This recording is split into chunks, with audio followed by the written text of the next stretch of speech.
before the pandemic. Workers aren't just finding more jobs, they're finding better jobs, higher paid jobs, and job satisfaction. The rate of Americans without health insurance is at an all-time low. Premiums for coverage for millions of Americans under the Affordable Care Act are $800 lower per person than before I took office. The fact that I will soon be assuming the chairmanship of the U.S. Senate's Health, Education, Labor, and Pensions Committee, one of the most important committees in the Congress. And as I move into that position, which has very broad jurisdiction, we can build on. The job market is the strongest it's been since World War II, notwithstanding the inflation. We added another $3,600 for children under 6.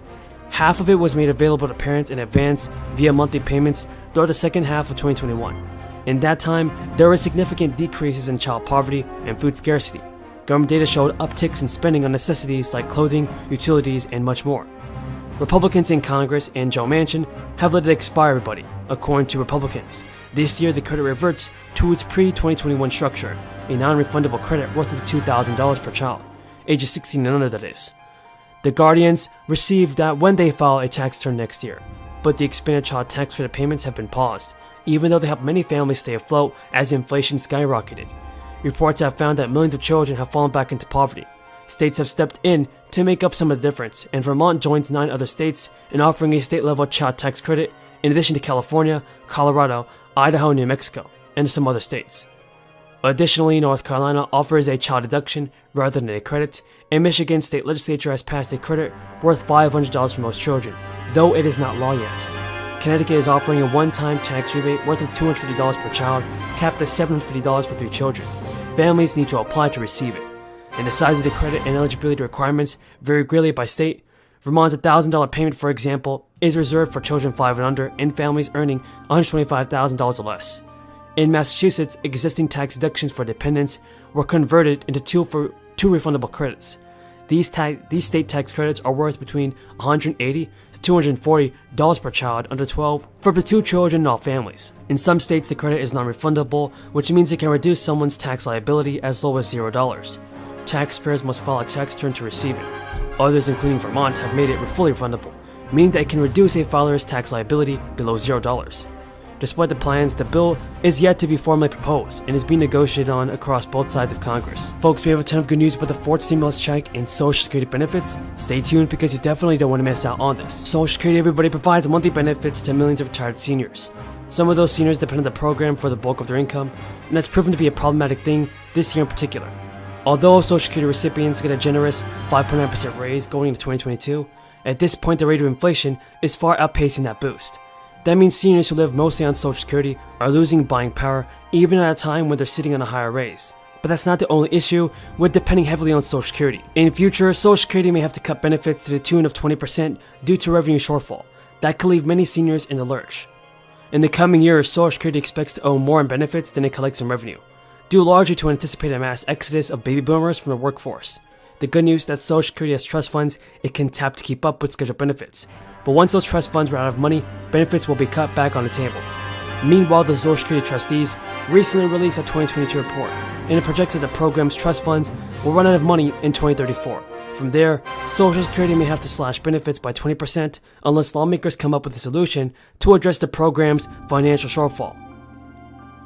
Really good news, everybody, as inflation continues to reach record highs. So, Buttigieg said the administration will continue to take the steps that are both on the price side and on the growth side to keep the economy strong. An ABC News poll shows the economy and inflation are top of the mind for voters ahead of the midterms. According to the poll, only 37% of Americans approve of Biden's handling of the economic recovery. The current inflation rate is 8.3%. And Buttigieg told CNN that the president has proposed a number of things to help improve the economy that could be passed by Congress, including lowering the cost of insulin, childcare, and housing. These measures make a difference no matter what happens. It will make life easier for Americans who are facing these economic question marks. Gas prices, which are at a record high after increasing for months, are also a concern heading to the summer travel season. The current nationwide average is about $4.84 a gallon. About 2 months ago, Biden announced plans to release 1 million barrels of oil per day from the Strategic Petroleum Reserve, saying that at the time, he expected this to bring down gas prices. In early April, executives testified before Congress, disputing the argument that they are price gouging customers. They claimed the situation is complex and that in the near term, increasing the supply of oil and natural gas could help. And the Hawaii governor proposed sending a tax rebate to every Hawaii taxpayer. Taxpayers, folks, $5,000 can be claimed right now by many Americans. Negotiations are beginning on boosted cash payments that would actually help provide financial aid to many low-income households. Here is the latest news on another round of stimulus checks. The Alaska Senate approved a state spending package, and that includes spending cash payments of $5,500 for people in Alaska. The package includes dividends of about $4,200 to residents this year, as well as energy relief. These energy relief checks are about $1,300. The vote in Alaska comes as a number of other states are considering sending more direct payments to the residents as Americans continue to grapple with record high inflation and rising gas prices, driven by the crisis.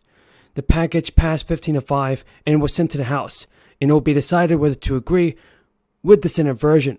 The House approved a version of the budget last month, and that included a dividend of roughly $1,250 and a $1,300 energy check. Lawmakers in recent years have been divided over the size of the dividend, traditionally paid with earnings from the state oil's wealth fund, known as the Alaska Permanent Fund.